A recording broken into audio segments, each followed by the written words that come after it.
and they improved to 8-0 when scoring 92+ points. I really don't have a problem with WNBA players asking for more money. In fact, I think they deserve it. The league is finally on a hot streak, and after years of struggling, the investment is finally starting to pay off. This week, players even wore shirts sending a clear message. It's time to get paid. Fair enough. But instead of leaving it at that, Kelsey Plum from Los Angeles decided to take a little jab at Caitlin Clark, and that's when Colin Cowherd stepped in. And let's just say, he didn't hold back. He put Plum in her place. And honestly, it was about time someone said what needed to be said. Because while Caitlin Clark has literally transformed the WNBA from a struggling league into a legitimate money-making machine, Plum and a few others seem determined to throw shade at the very person responsible for their newfound success. Cowherd didn't mince words. He laid out exactly how much jealousy is brewing inside the WNBA, and what he revealed will probably shock you. So, what did he actually say? And how did he end up comparing Caitlin Clark to Michael Jordan himself? Well, let's break it down. During the players' recent United Front meeting, there was an effort to stand together about pay and conditions. But according to Plum, members of Team Clark weren't exactly active in that push. That comment might sound small, but in the context of what's happening in the league right now, it was basically a direct shot at the player who saved them all from irrelevance. And that's where Cowherd drew the line. To really understand why this matters, you need to picture just how dramatic the transformation has been. For over 2 decades, WNBA players were grinding away on bargain basement budgets, flying commercial airlines that didn't even give out free water.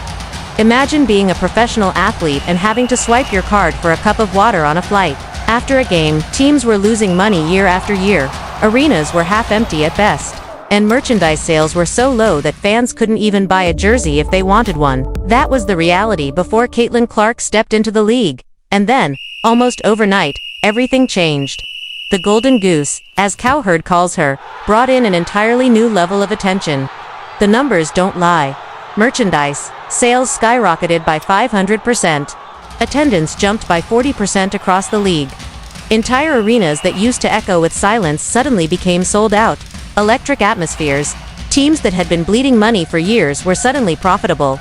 The Indiana Fever, once one of the biggest disasters financially, now has a waiting list for season tickets. And yet, instead of appreciating the player who made all this possible, some veterans are taking digs at her.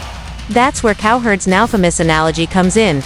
He said, "Look, if you're in a band playing dive bars and staying at a Motel 6, and then a new member joins, and suddenly you're staying at the Ritz-Carlton, keep your issues to yourself." In other words, Caitlin Clark was the upgrade.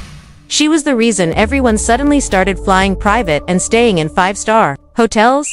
To bite the hand that feeds you is just foolish. Here's the kicker. Cowherd isn't against the players asking for a raise. In fact, he said they absolutely deserve more than the 9% revenue share they're currently getting.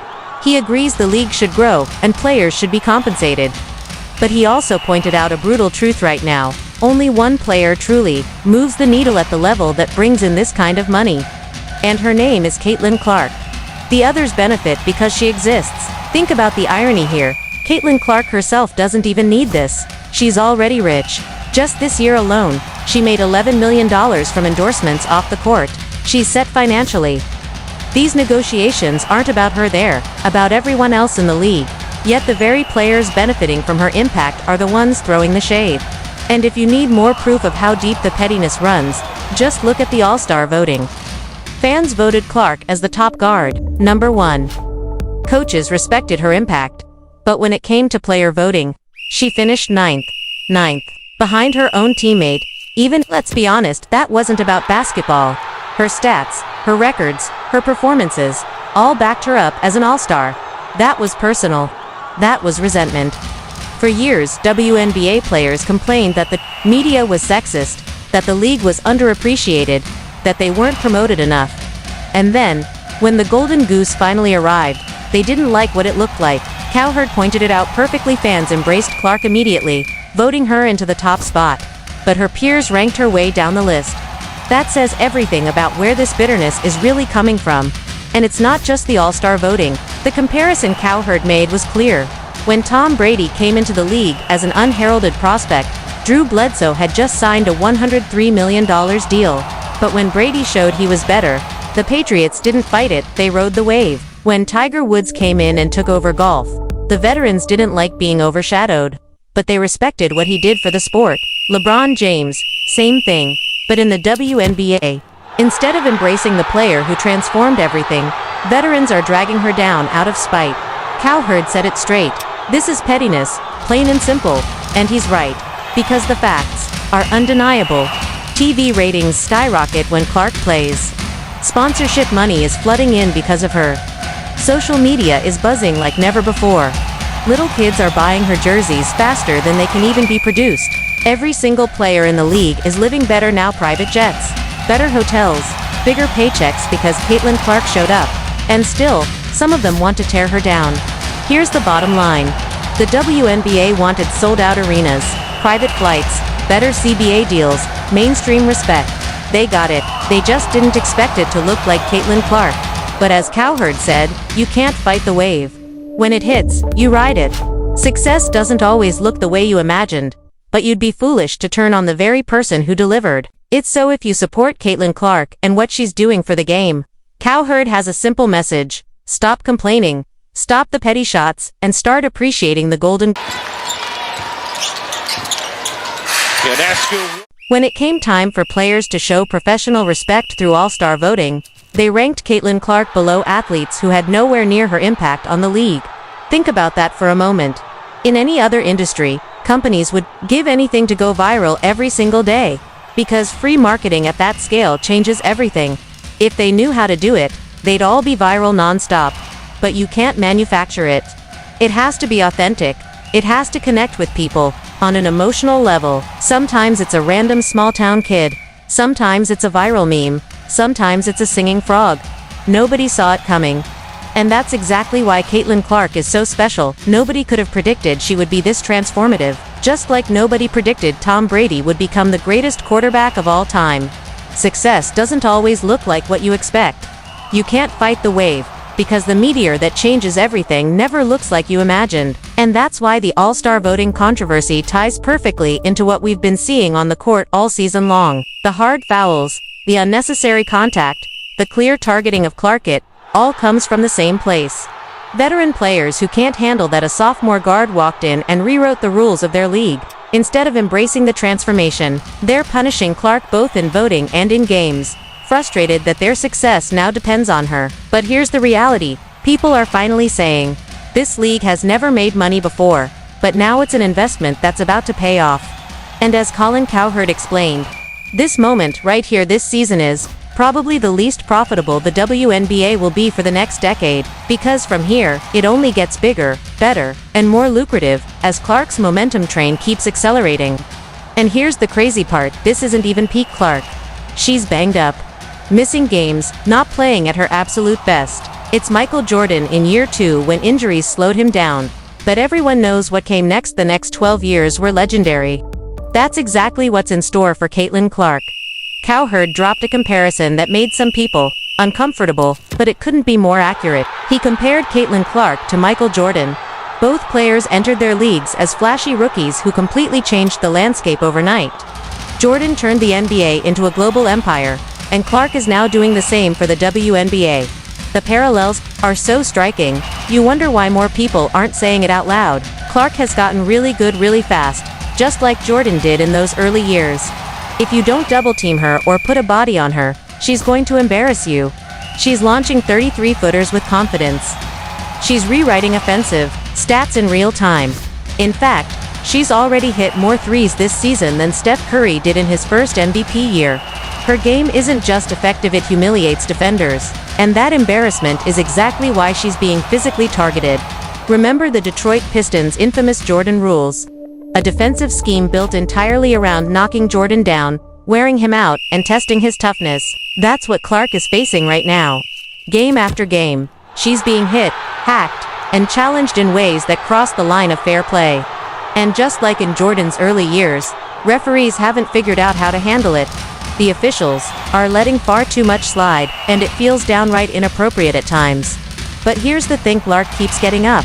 She talks back, she hits more threes, she smiles, she taunts, she stays locked in. That toughness is why Cowherd warns people to stop pandering. Clark doesn't need sympathy, she's gritty, she's fearless, and she thrives in the chaos. The targeting isn't breaking her, it's shaping her into something even greater. When Clark went down with an injury earlier this season, it was like déjà vu. Jordan missed significant time early in his career too, thanks to physical punishment from defenders who wanted to intimidate him. The leagues didn't know how to protect their brightest stars at first, but both the NBA and WNBA quickly realized that generational talents require new rules, new protection, and sometimes, new teammates. That's why the Bulls brought in Charles Oakley to protect Jordan. That's why the Fever went out and traded for Sophie Cunningham, a player known for her toughness. Fun fact: Sophie was the youngest black belt in Missouri history, earning it at just 6 years old. The Fever knew the storm was coming, and they prepared for it, because the truth is, when you have a player like Caitlin Clark, Korshak, or Steph Curry, or Jordan, the only way to stop them is to get physical, to double team, to try trash talk. But with Clark, none of it is working. She dribbles through traps, she shoots over double teams, and she feeds off the trash talk. Honestly, it's the ultimate compliment. Teams are resorting to desperation because there's simply no clean way to contain her. The evidence is everywhere. Merchandise sales are exploding. TV ratings have skyrocketed. Cowherd even used the phrase dynastic TV ratings changer, the same way people described Jordan's impact in the NBA. Both players instantly became must-watch television. You could hate them, love them, cheer them, or boo them, but you were watching.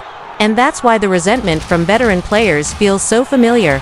Just like Jordan's rise upset established stars, Clark's rapid takeover has clearly rubbed some WNBA veterans the wrong way.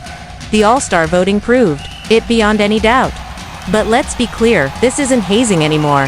Her rookie year was about initiation. This season is about survival. Opponents aren't just teasing her, they're throwing everything at her to stop her momentum. The Fever understood that, which is why they built enforcers around her.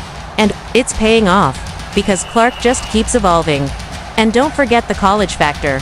Michael Jordan brought a massive fan base from North Carolina into the NBA. Caitlin Clark brought Iowa's diehards into the WNBA. Both turned casual viewers into loyal fans, and both expanded the reach of their leagues beyond what anyone thought possible. That's why Cowherd believes Clark's current struggles will ultimately make her unstoppable, the same way early challenges forged Jordan into a champion. So here's the reality. Caitlin Clark is now the kerosene fueling the fire of WNBA physicality. Officials don't quite know how to officiate her. Defenders don't know how to stop her. But history is repeating itself, and the pattern is clear. Superstars like Wayne Gretzky in hockey, Jordan in basketball, and even Conor McGregor in UFC, all had to go through the same gauntlet. It starts with hazing, escalates to physical punishment, then flagrants, then technicos, and eventually, the league adapts because they realize this player is too important to lose. Cowherd's final prediction hit like a hammer. The WNBA's future runs directly through Caitlin Clark.